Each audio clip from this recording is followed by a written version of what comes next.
นทางไปตึกเบ็ดเนาะเสาเนี่ยเอาไปท่าหมู่ก่อนจะมีรถไฟก็นำมาทำรังนี่เนาะมาฮอสตันทีแล้วมีไอจูหนึ่งเขาจะมาตึกอยู่ก่อนท่านี่ทีมงานนี่กำลังเอาเรือเข้ามาเนาะจะเอาเรือไปมื้อนี้นะผมว่าไอเพิ่นจะพาไปซะท่าเบิ่งก่อนโอ้ยอันนี้ก็เริ่มตึกแล้วเนาะย้ายกันไปอันนี้ก็อีกคนหนึ่งกับไอเพิ่นอีกคนหนึ่งอยู่ถึงนี่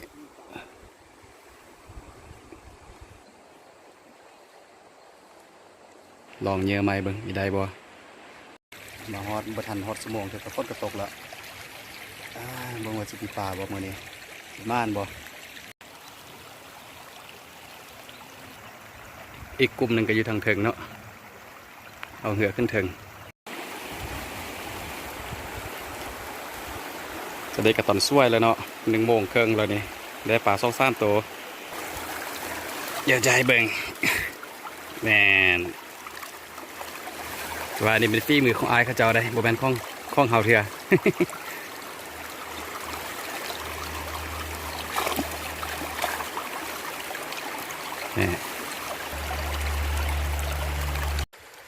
ในที่สุด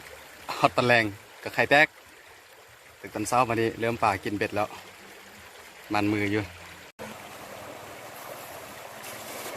อันนี้อายเพิ่นบานแห่บาทเดียวตาเรียกเจ็ดมาแล้วเก็บพอได้2 โลอยู่เนาะมื้อนี้เนาะแล้วในมื้อนี้เลยกำลังเมียนเกิงเมียนคล้องที่เฮ็ดปิงนิดนึงกินข้าวปลาแคมน้ำเดี๋ยวนี้นึง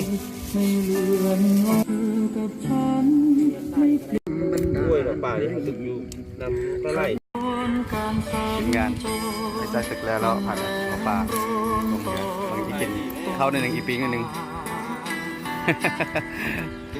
มือหน้าเนาะมือหน้าเอาให้มันได้ไล่ๆเนาะเสร็จที่มาลองมึง